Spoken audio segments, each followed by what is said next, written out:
Hi everyone, it's Peter Williams here from Prime Wellness, and I'm so incredibly excited today to have Matt Sorensen on to interview him about all things Psyche. And Matt has such a diverse range of skills and knowledge. He's studied nutrition, he's studied personal training, he's studied strength and conditioning, life coaching, all things holistic health. So I wanted to provide and unpack so much of his knowledge for you watching at home, because I've seen Matt myself and I've seen the extreme value in what he has to offer. And I really want to provide that for you watching at home here today. So welcome, Matt. Thank you, buddy. Thank you. Yeah, it's an absolute pleasure to have you on. So what I want to provide for the folks at home is just a bit about you, like a bit about what's going on in your life at this point in time, and also how you got to where you are now. Okay, well, it's hard to pinpoint where it actually started. I think it started back in school. If we're going into the psyche aspect, it started when I first realized I could do things my own way and I didn't have to follow my parents' ideals of what things should or shouldn't be like. Also my friends, my teachers, my family, and what society deemed normal was going to university, getting this degree, getting that qualification. So it was really starting at a young age where the Western school model really didn't fit me as a person, because the teachers didn't know how to answer my questions, and my perception of adulthood wasn't what rang true for me. So I finally developed the courage and convinced my parents to let me leave school and become a greenkeeper. That allowed me to study the science of the soil.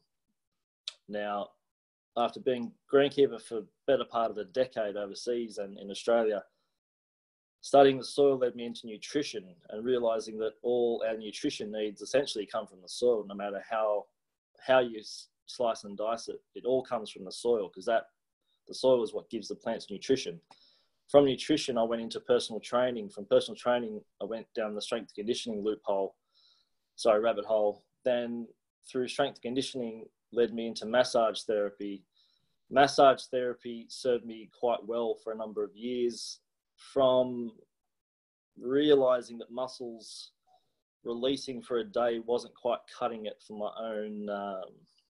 It was great for the ego at the time, but I wasn't getting a lasting result with patients. So I was thinking, why isn't that shoulder releasing? Why isn't that hip releasing? It can release for a day, but it keeps coming back to essentially what it was time and time again. And these people were seeing chiropractors, osteopaths, physiotherapists, doctors, etc. So that got me on the thought pattern of, well, what controls the muscle? What controls the tension of the muscle, etc. And during my studies with Paul Chek and Jean-Pierre Barral and other osteopaths, kind of came down with and I do mean it's a rabbit hole, the organs. The organs are the ones that actually regulate flow to the muscles and the joints. So I thought, okay, well, what if we work with the organs? So first I worked with the organs nutritionally. Then I worked with them physically, mobilizing the fascia surrounding the organs.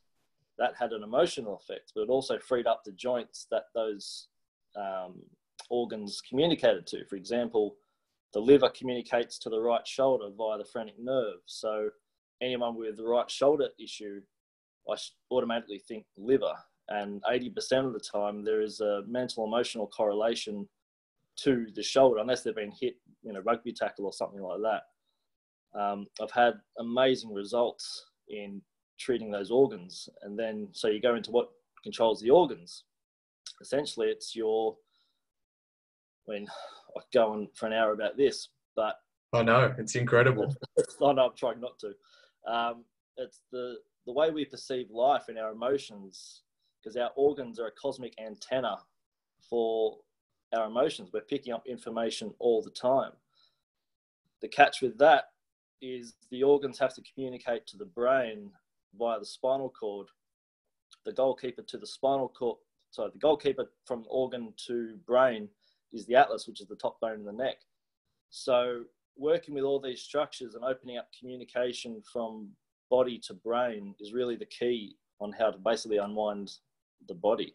And that's led me into a rabbit hole and a half with anatomy, physiology, psychology, and essentially anything mentally emotional, because it affects every aspect of our lives. No matter when you go to the gym, and if you get a massage, you go to a treatment, you go to this event, that event, you're carrying your mental, emotional, physical self with you every single place that you go to.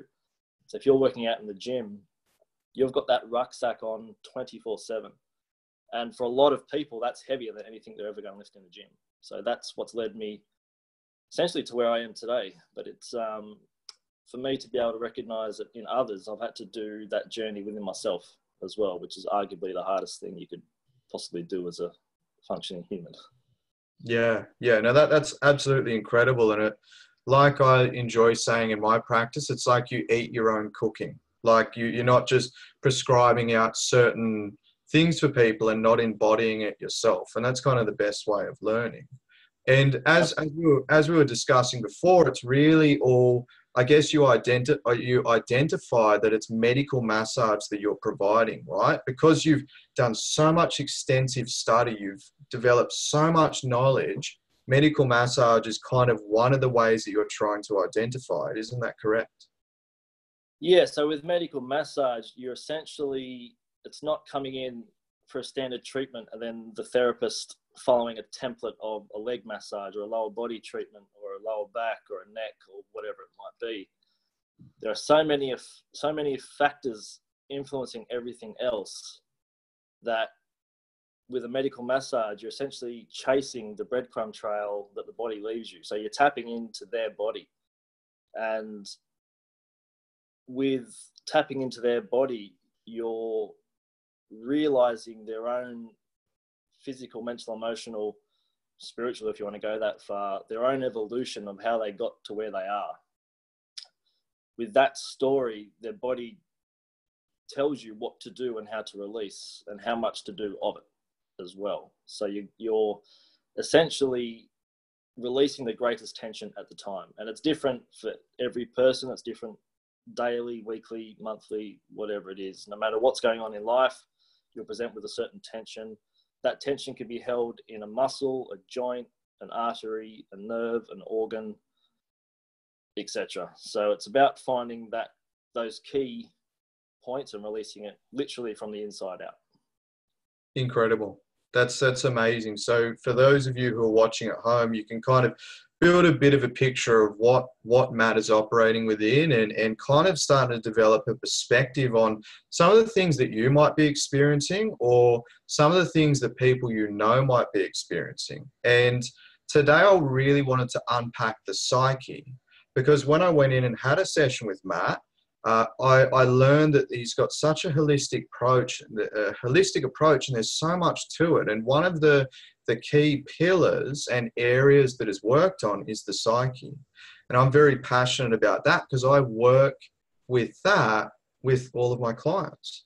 So I just wanted to ask you, Matt, like in terms of the psyche, I know you could go on for a while, but how do you explain it?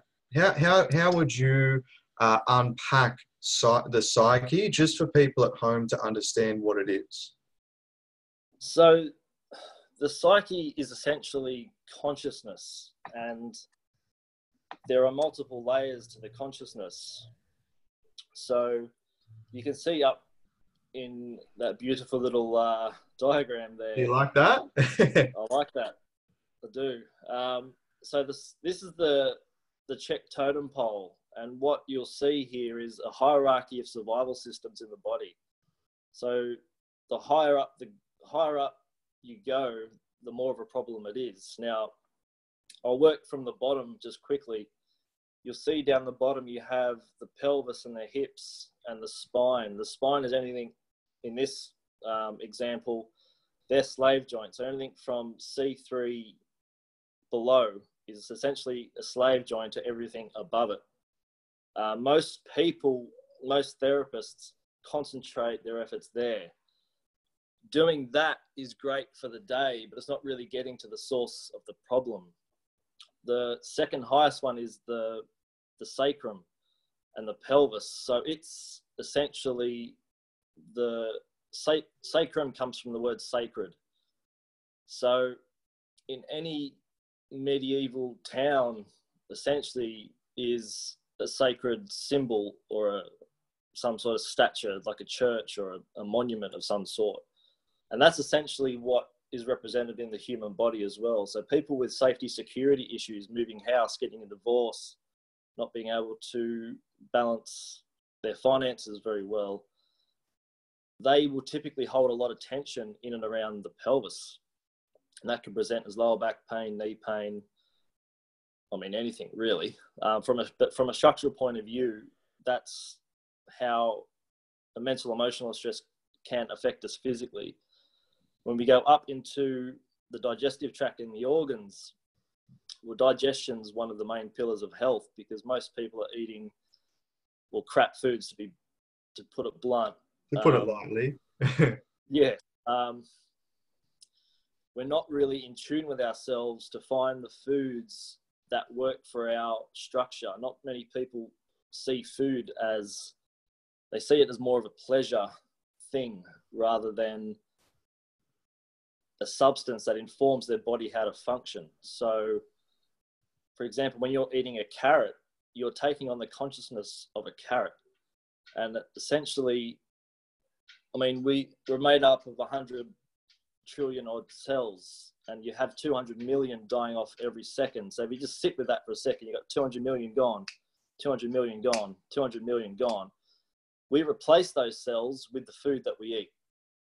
So next time you're thinking about eating a Big Mac or some French fries, just stop and think to yourself, well, do I really want to make a liver out of that? Do I want to make new bone tissue out of that?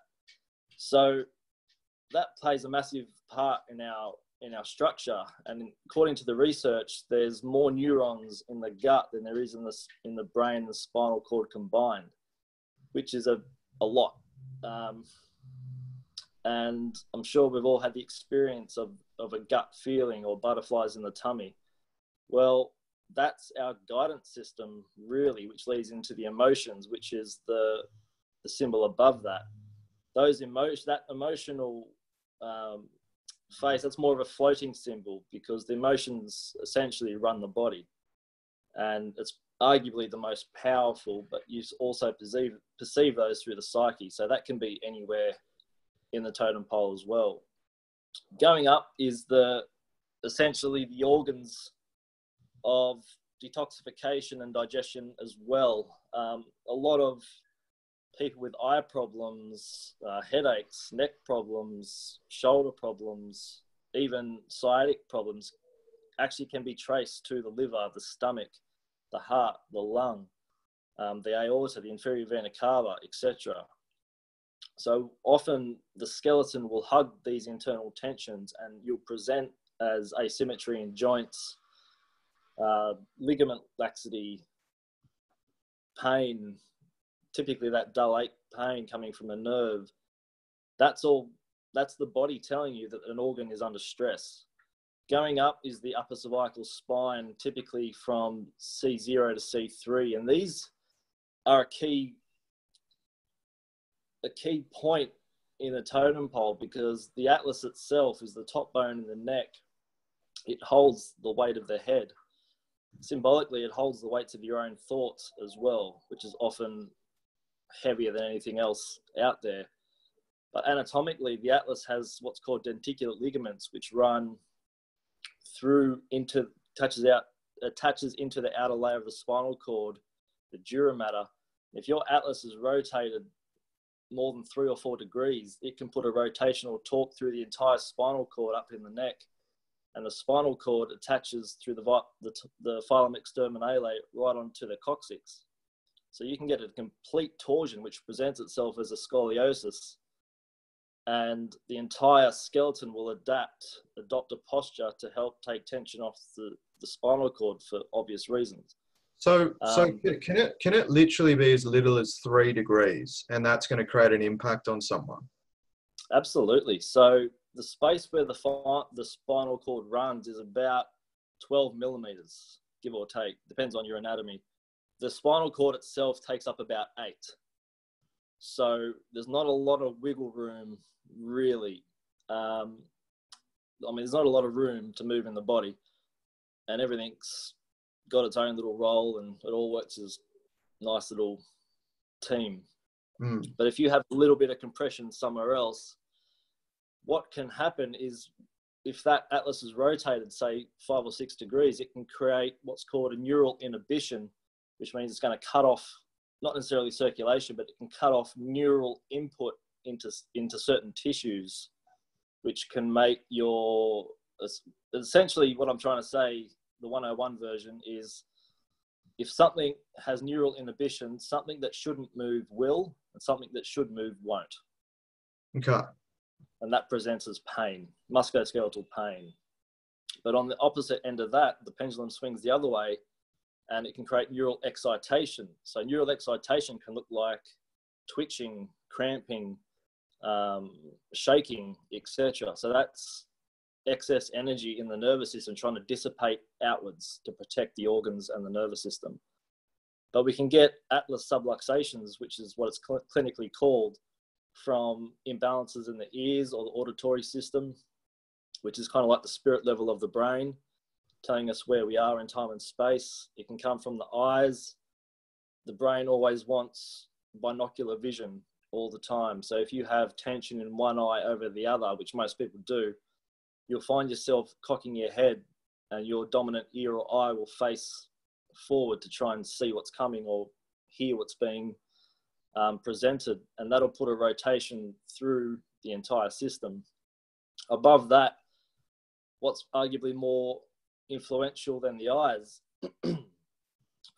is essentially the jaw. So if your teeth don't fit together, it puts a massive stress through the body, and it essentially tells your brain that you can't eat, so you're going to die.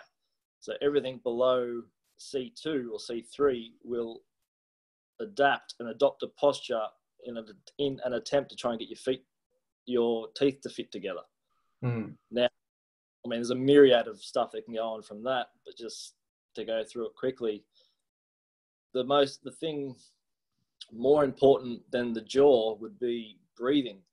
So you can live weeks without food, you can get by a few days without water, but you've only got minutes to live without oxygen. And what I find, probably 90% of people don't know how to breathe properly. I know a lot of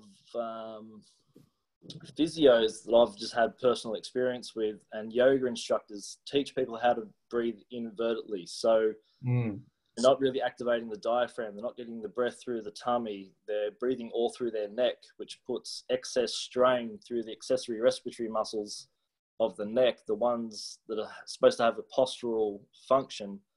They're now switched into a phasic function, so they're now more involved in movement rather than stabilization. That puts excess tone in the neck, creates neck tension, pulls ligaments of the neck, and can pull tension in the cranial fascia and present as a headache. All that from a breathing problem. Now, the two most common causes of breathing problems that I find are food intolerance and stress, essentially. When we have foods that we're intolerant to, we produce excess mucus, which blocks up the nasal airways. So our head, within minutes of doing this, and it's all subconscious, we drop our head forward, the mandible comes down and forward, and we become a mouth breather, which acidifies the body, which promotes inflammation, but it's an attempt to get more oxygen into the system. So simply by unwinding all of that, 80% of musculoskeletal issues just dissipate all by themselves, because they can actually self-regulate the system and essentially get more oxygen in and help lubricate joints, get blood and lymph pumping through the system. And also they have more energy, because usually the metabolic cost of fighting gravity all day is very, very great. Now, obviously with the stress affecting breathing, stress is essentially a perception, and our perceptions come from our ego, and our ego is essentially made up of other people's ideas. And I guess the path of spiritual development is essentially you come into awareness when you can authentically start questioning your own beliefs and others' beliefs. And if you think that 90% of your thoughts aren't your own, they're made up of other people's opinions, but 90% of that 90% are negative thoughts. Mm. And it starts from watching TV, reading newspapers, magazines, social media, etc. But it's when you can break free of that and not care what anyone else thinks and do what's true for you, that is the real key. With stress, really. But our perceptions are made up of our conditioned beliefs, our internal environment, so how our body functions internally, our external environment, our influences from friends, family, etc. And that essentially shapes our perception. And that's our perception. That's how we navigate through our lives. Mm.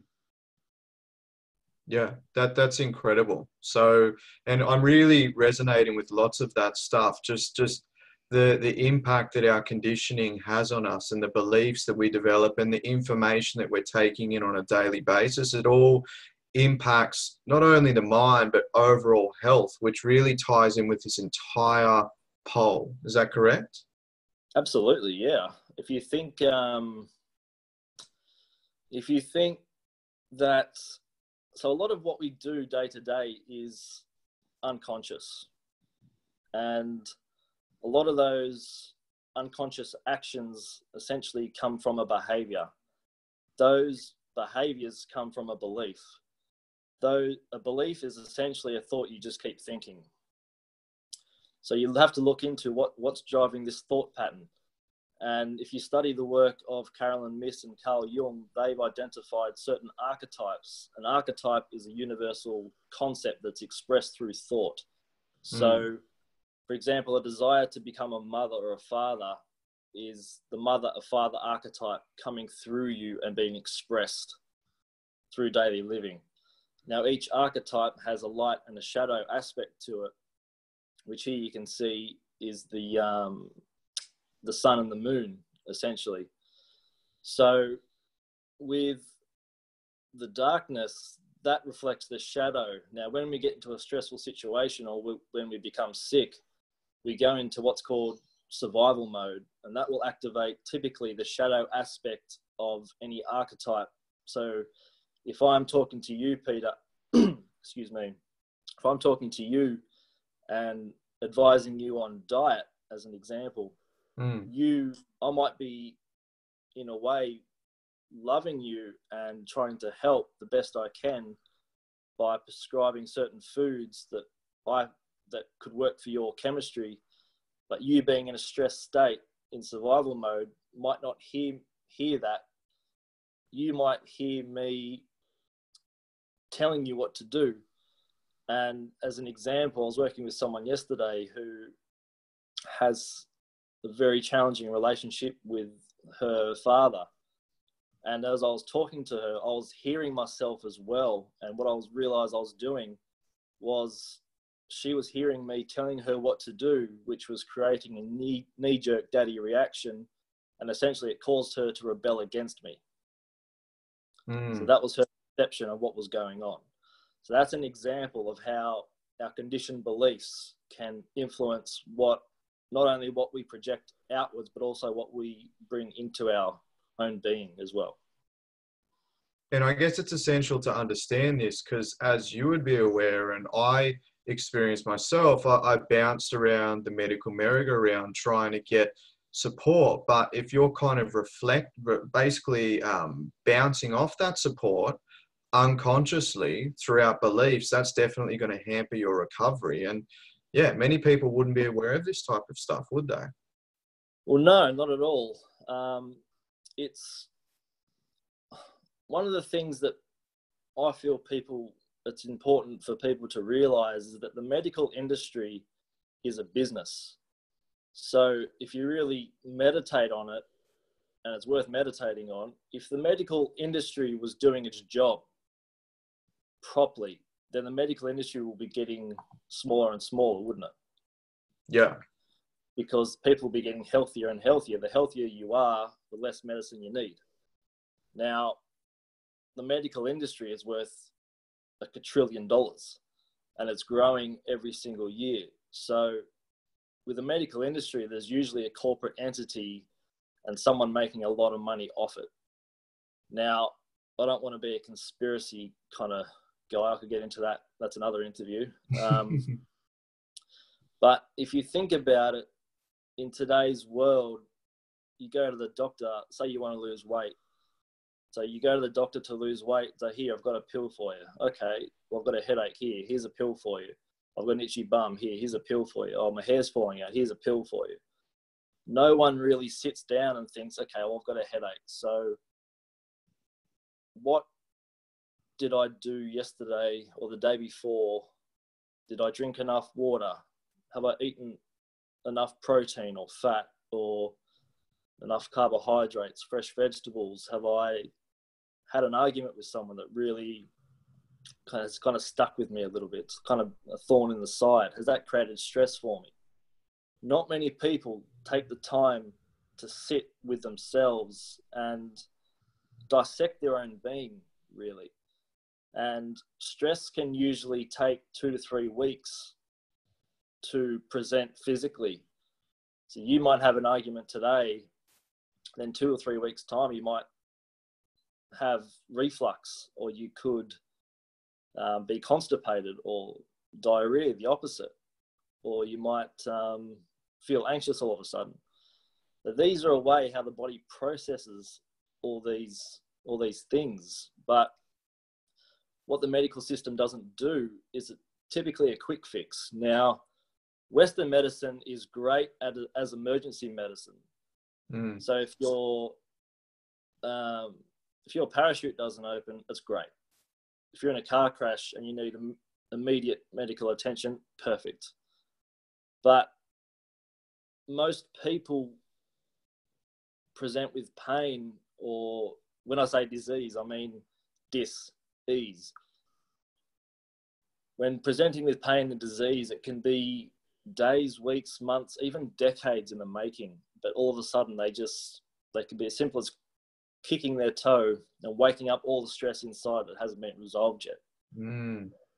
So the medical system's great at masking the symptoms. Every time you feel pain, it's a symptom of what's really going on. Even something like a disc bulge in the back. A lot of doctors say, well, this hurts because of the disc hitting the nerve. Okay, well, great.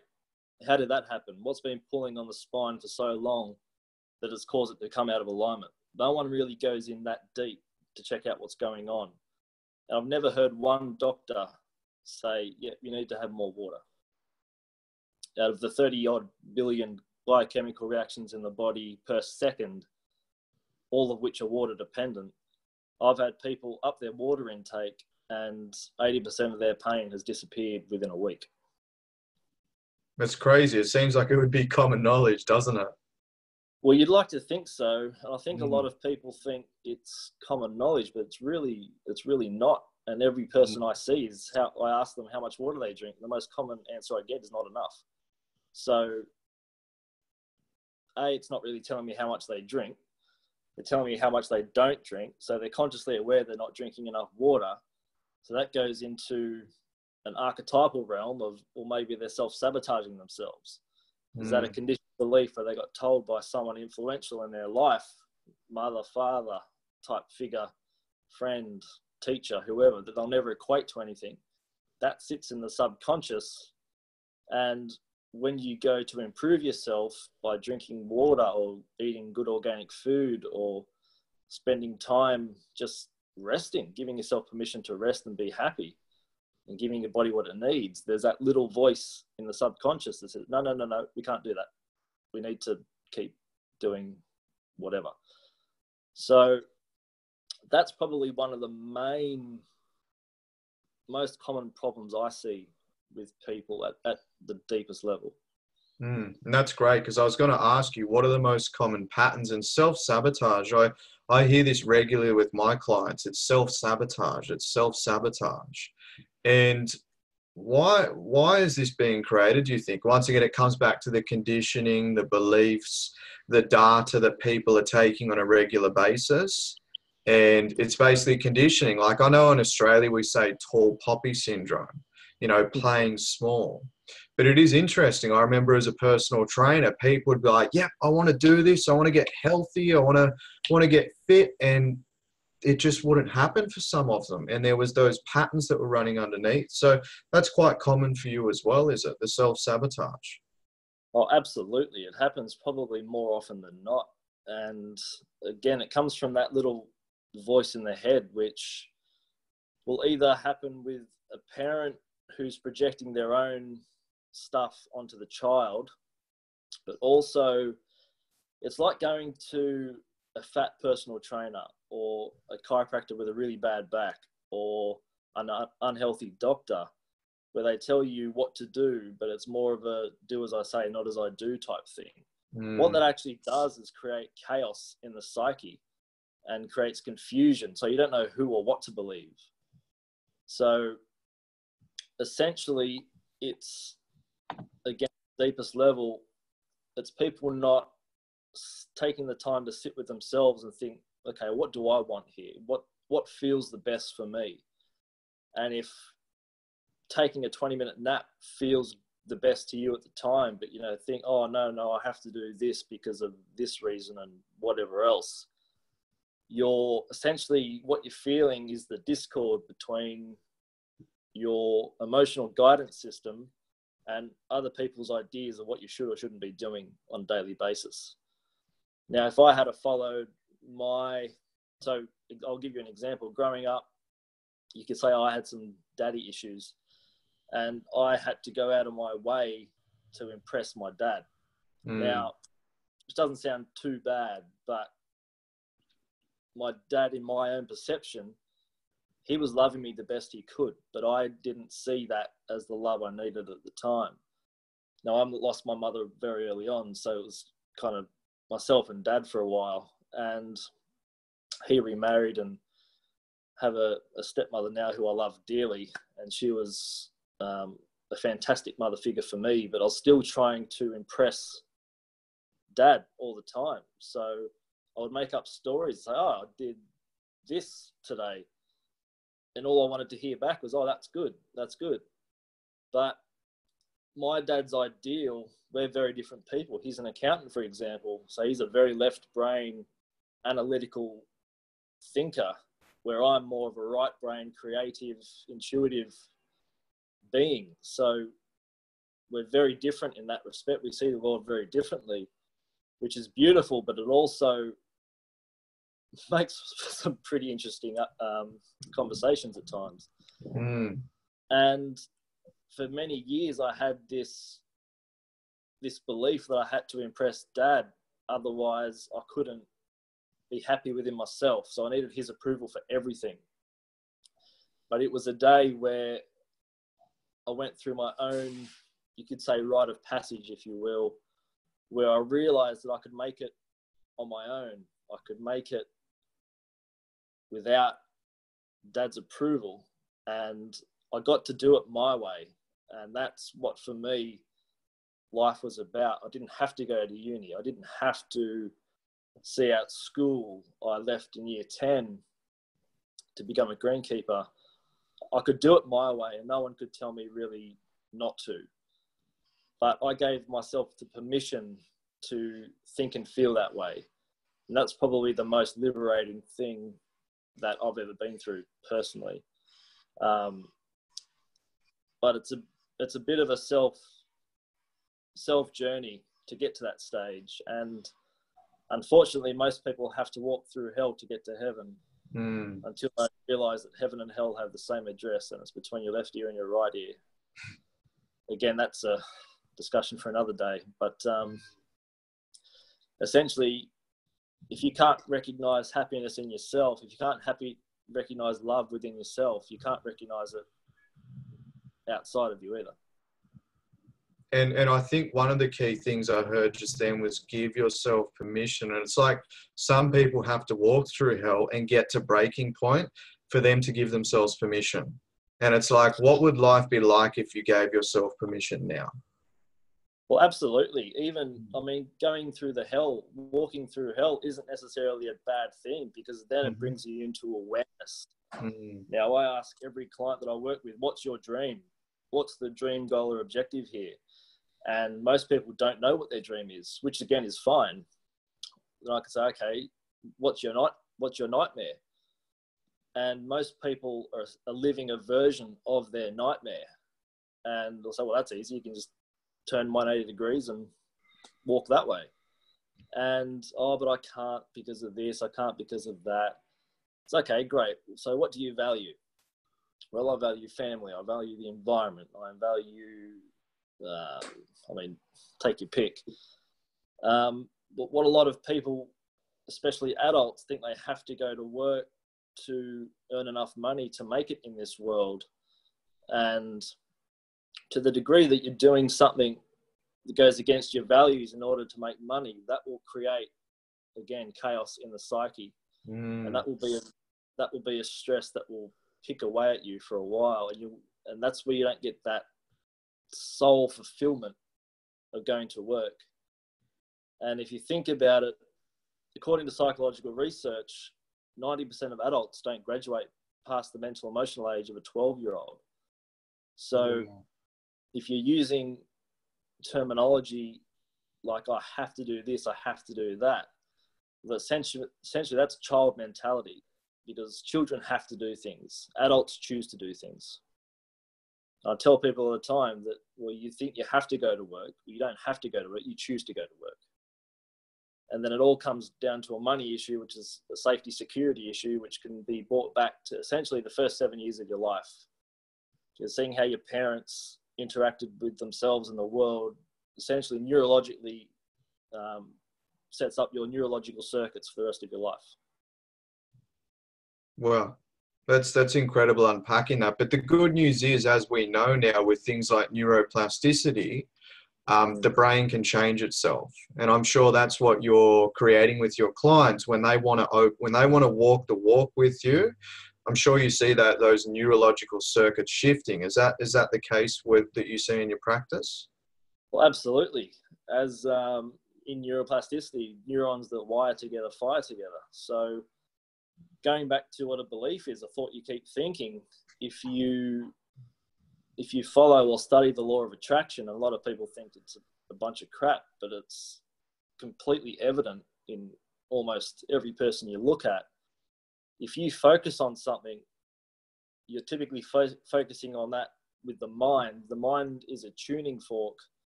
To the degree that you tune into it, you energize the idea of that. The more energized that becomes, you actually attract physical matter to it.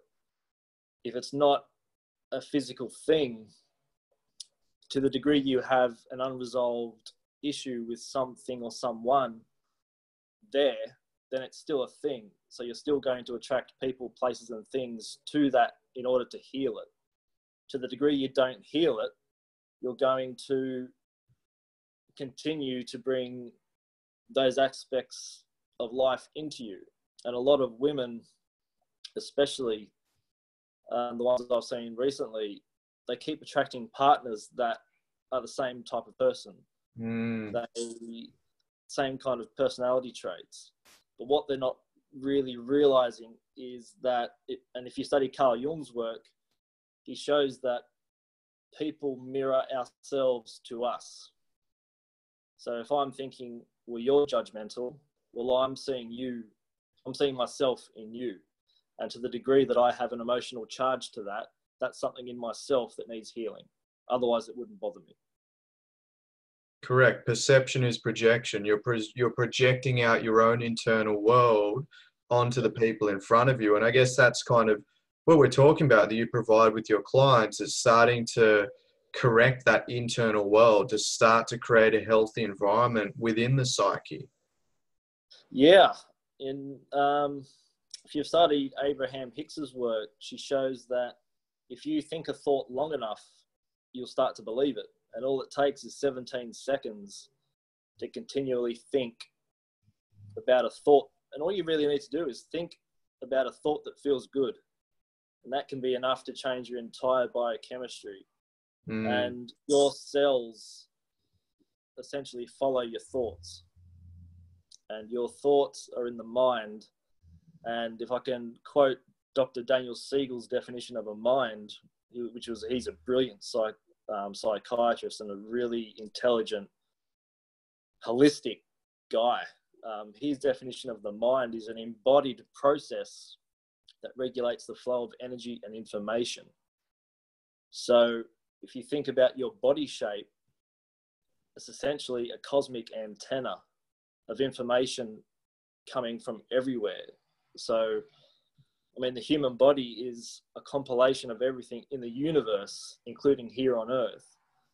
And each level of the spinal cord is like a miniature computer station serving through to the server, which is the brain, to control each nerve root.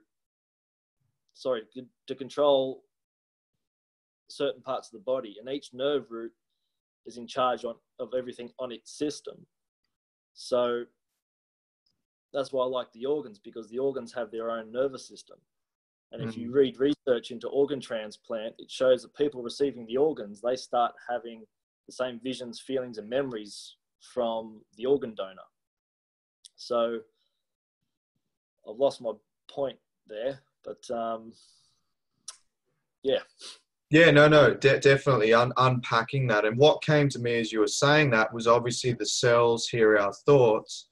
And I know in my clinical experience, whenever I have a particular passion in autoimmune diseases, and when I would ask people if they had had a particularly stressful time over, and like you're saying, how it builds up and all of a sudden it appears. Like, I loved how you said it takes 2 to 3 weeks to physically show up in the body. But I feel like some people, it's like years of that low-level chronic emotional distress, stress, negativity, whatever it is, and all of a sudden they end up with an autoimmune disease a few years later or quite some time later. Like pretty much the majority of chronic illnesses, we know there's an inflammatory component, but do you believe that there's a massive mind component? Like, some people go, I was very happy, but then I had this condition. Like, what do you think? It's interesting. So with stress, essentially how it would work from a body's point of view is that, let's say you have an infection at the age of 3, be it a food allergy or an infection to a vaccine or whatever it might be. Now, your body stores the trauma of that. And you might store it in your small intestine, you might store it in your hip, you might store it in your spine, you might store that in your brain, you can store it in your liver, wherever it may be. Now, let's say you grow up, that infection gets, quote, healed, then you will have a skiing accident at 16, or you fall off your bike or whatever, and you'll hurt your knee. So then you have knee pain for a while, you might go to the physio and get that fixed up. And that's all seemingly good and well now. Then, say 24, I'm just pulling random numbers, 24, you might go through a breakup. And could be your first kind of real heartbreak from a relationship. So time goes by, that gets healed. And then, let's just say you go through a stressful event at 35. Divorce, you lost someone you love through a death or a breakup, or you might even just kick your toe one day. What will happen then is that all the stored trauma in the body will wake up. So you might kick your toe, and then all of a sudden you'll feel your tummy start to hurt again. Your knee might start playing up again. You might start getting liver symptoms. You might start getting headaches, depending where you stored the trauma. That trauma will be stored typically in a phrenic nerve, which is the nerve of the body that communicates from organ to brain and from organ to joint. So when that trauma gets woken up again, your joints will start to ache all of a sudden. But not only does it get stored in the body in physical tissue, it also gets stored in a certain part of the brain. Now, everyone's different. Everyone has a certain place where it gets stored. I'll give you a quick example of a case study I did recently. I had a 41-year-old woman with ADHD, anxiety, depression,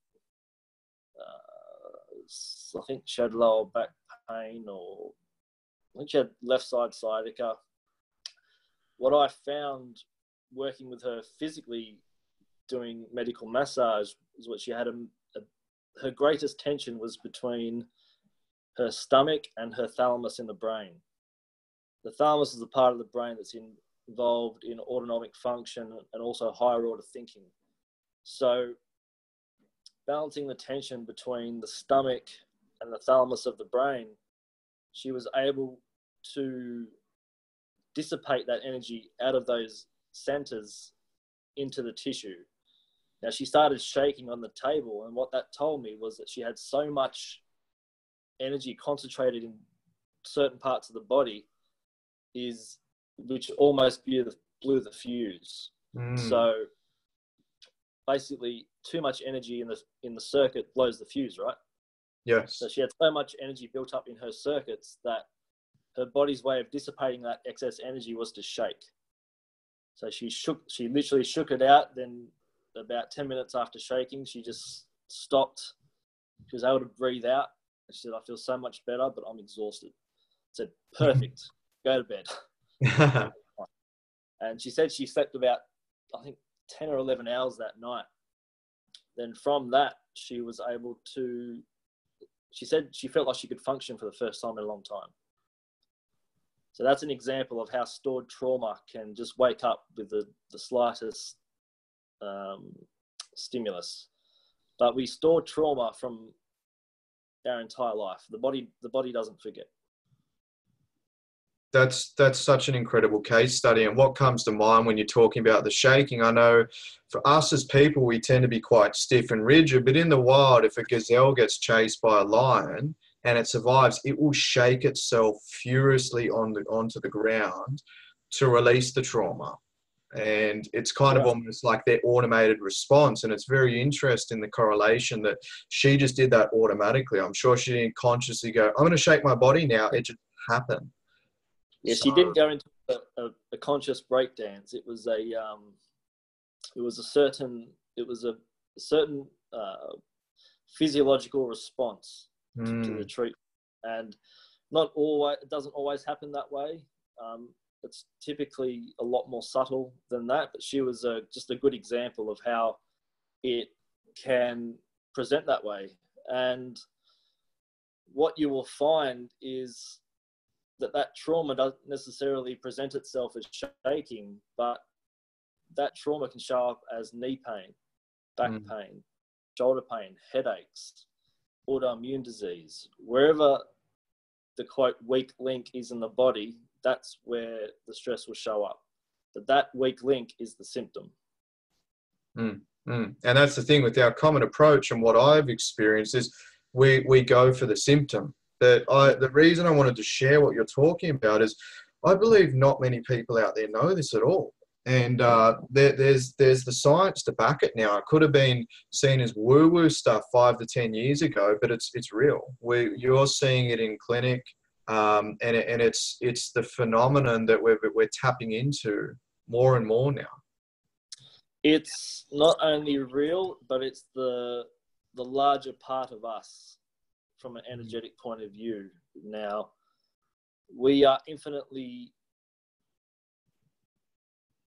times infinity, more energy than we are human. And that's been proven by science as well. If you look at the research from HeartMath Institute, what they show is when they put, I can't remember the node things that they put on you, the EMG study. ECG. What they did was they put 2 people in a room, and what they found through the research was that the heart rate of the strongest person shows up in the brainwave of the weaker person. Wow. And that's not happening at the conscious level. So when you're standing in line at the bank or in a queue of some sort, to the degree that you're healthy and aligned with who and what you are, you're automatically healing everyone around you. That's why a lot of healers, trainers, therapists, etc., feel absolutely exhausted by the end of the day, because they're just giving energy all the time. And while many people will leave the clinic or studio or whatever feeling a lot better when they came in, it takes a toll on the therapist. That's when the therapist needs to be honest with themselves and say, okay, well, how many people can I see a day without starving myself of energy? How much quiet time do I need? What foods do I need to energize me to give what I can give? Now, most therapists that I've seen personally, be it physio, osteo, whatever, they see as many people as they can during the day, purely just to get the financial factor out of it. But few of them sit with what their authentic needs are. How much quiet time do I need? What do I do to make myself happy, to give the energy? What are my dietary requirements? How much movement do I need to get out of the day? So essentially, a lot of people are just people are taking from their cup, which isn't full. And I tell clients all the time, especially new mothers, sometimes fathers as well, but it's more just with the pattern I've been seeing. It's more with young mothers who they give and give and give and give and give, but they don't fill their own cup up. So what I tell them, before you're a mother, you're a person. Before you're a banker, you're a person. Before you're a wife, you're a person. So that person needs to be filled up first. Then when the cup is overflowing, that's when you can afford to give your life force away. That's incredible. And what I was going to ask you is, what would you tell people to do at home? Like, what are some key takeaways? But you just summarized it. Movement. Are you moving your body? Are you filling your cup? Are you doing what you value? Like that was bang on what I was going to ask you. It's amazing. So in terms of the psyche, what people can be doing at home, you've essentially identified some of the key areas that they could be tapping into that I imagine you would recommend to your clients, as well as the medical massage and treatment that you do and so forth as well. Is that correct? Well, I know it's a big picture, but these are some of the bricks to build the house of healing for people to move forward. Is that correct? Yeah, absolutely. I mean, it all starts with the mind, because you have to, for example, to get out of your chair, you have to think, get out of the chair. So you have to make the conscious decision to want to do what you want to do, if that makes sense. I would challenge people to challenge their own beliefs. And arguably the most dangerous question you can ask yourself is that really true? And if you get a definite ego response, then you sit with it and think, well, is that really true for sure? And see what comes up. If you feel like an aligned energy with your body, and a lot of people, I'll ask these questions, they'll say a statement, and then I'll say, is that really true? What resonates true for you? Then they'll automatically just sit up nice and tall. I said, bingo, that's where we need to start. And a lot of people will unconsciously cover certain parts of their body in an attempt to protect themselves. So going back with an autoimmune example, that primarily resonates within the gut, and key landmarks for the immune system are the pancreas, solar plexus, liver, and right bronchus of the lung. Now, there's lymph nodes in the neck and the palatal bones up in the jaw and all that kind of stuff. But they're the fire of the immune system. So with autoimmune, a lot of people you'll start talking to them, and they'll start covering their tummy and their small intestine and their torso. And that's an indication that they're becoming uncomfortable with a conversation, which can be really good, because that's your starting point. That's where we need to start working on. But also it shows you how in their own head they actually are. Now, when we eat, for example, we're feeding the physical body. The mind itself doesn't need food. The mind feeds on ideas. So when you're going for a cake, you're essentially feeding the mind, because the ego loves to play the game. But when you crave a certain food, that's your body saying, yes, I need those certain chemicals to balance myself out, because the body always wants to find its own balance. But what a lot of people don't realize, especially with overeating, is that the epistate of the brain, which is the part of the brain that tells you whether you're full or not, needs 51 nutrients in certain ratios. And that biochemical ratio is different from person to person. There's no two people on the planet with the same biochemical ratio. And if you eat potato chips, for example, you're not getting the nutrients required to fill your own cup. So the brain tells the body, keep eating, keep eating. So we'll keep eating the potato chips. But what the body's really saying is go find some nutrition. But we translate that via the ego, because we relate, as an example, with the potato chips. The potato chips activate a memory within us that we were happy at a time that we ate potato chips. So at the level of the ego, which is only about 8% of the conscious mind, we relate the potato chips as happiness. So we think if we eat the potato chips, we'll get happy. They can't generate the happiness for themselves. So they have to rely on an external substance to feed that, which is essentially impossible.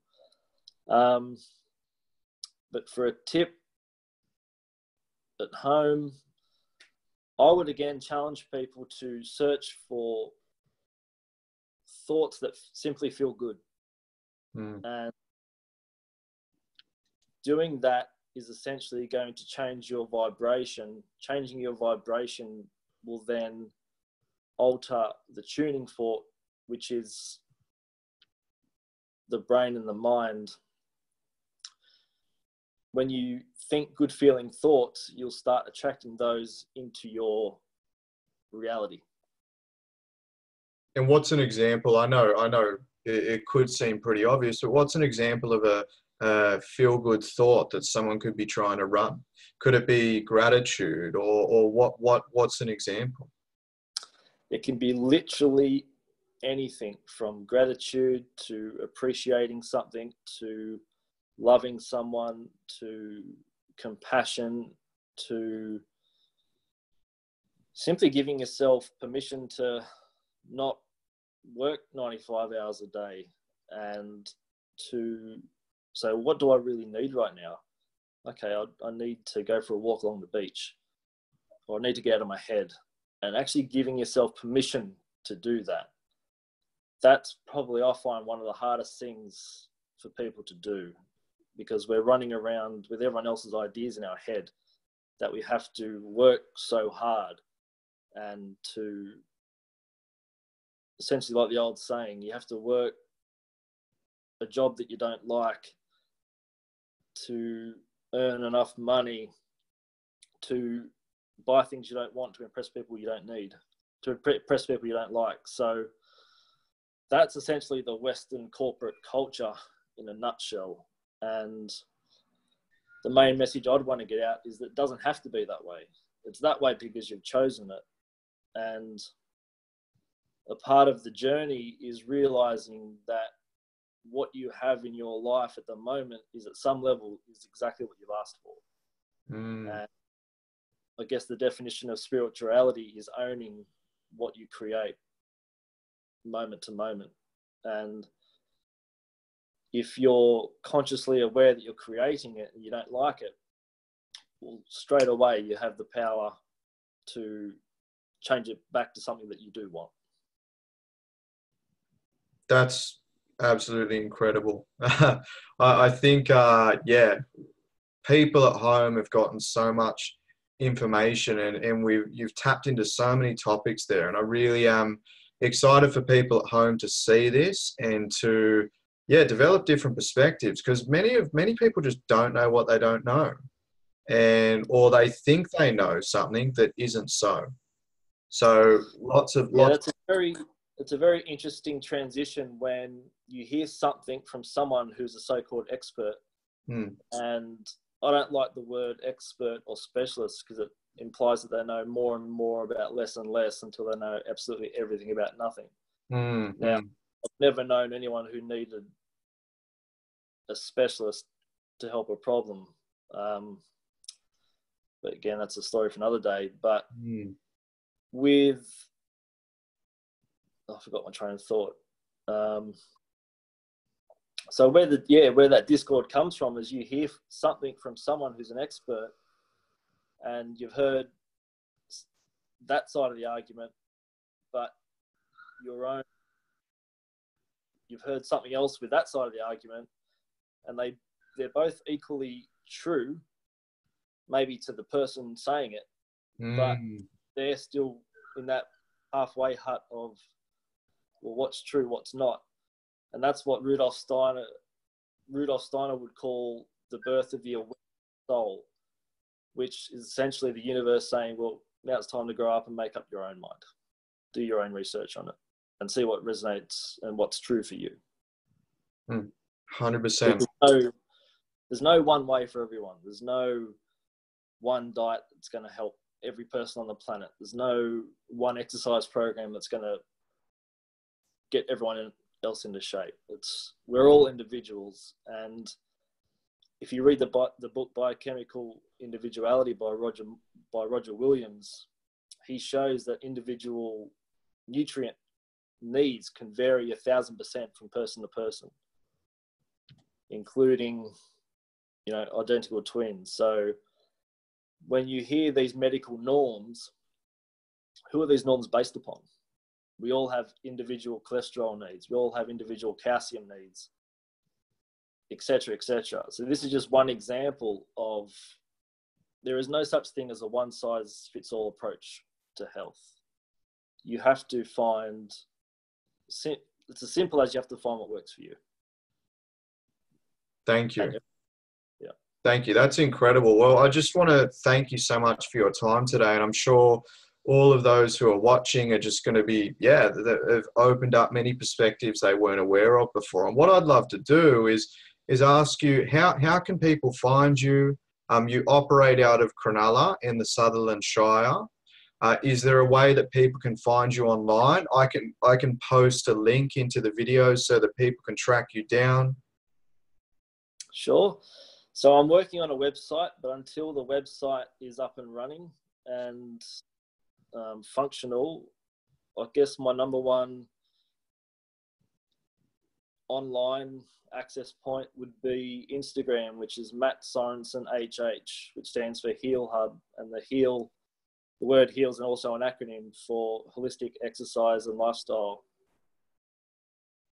Wow. So I got videos up there and some tips, and it is an Instagram account, but it's more for education, because I just want to get the information out there on just how people can help themselves. Excellent. So what I'll do for everyone watching, I'll provide that Instagram link into the post and the video so that you can track down Matt and learn more of his incredible stuff. And I just want to thank you so much for your time, Matt. And I look forward to us speaking about other topics in the future and uncovering even more knowledge. Mate, it's been an absolute pleasure, and I want to thank you for your work, because I know you're doing amazing work helping people as well. And I think the world would be a lot better place if people like you were out there sharing your own experiences and being the change that people need to be. And I guess you and I are the kind of people that want to heal humanity and the world at large. But if you heal yourself, then it's job done. So I take my hat off to you, because I know your journey, and it's never an easy one, but you walk through hell to get to heaven, and here we are. 100%. Thank you. I really, really received that. So have an incredible rest of your day, and I thank you for your time again, and I really look forward to speaking again like this in the future. Look forward to it too. Sounds good. Awesome. Thank you very much. I'll speak to you soon. See you, mate. Bye.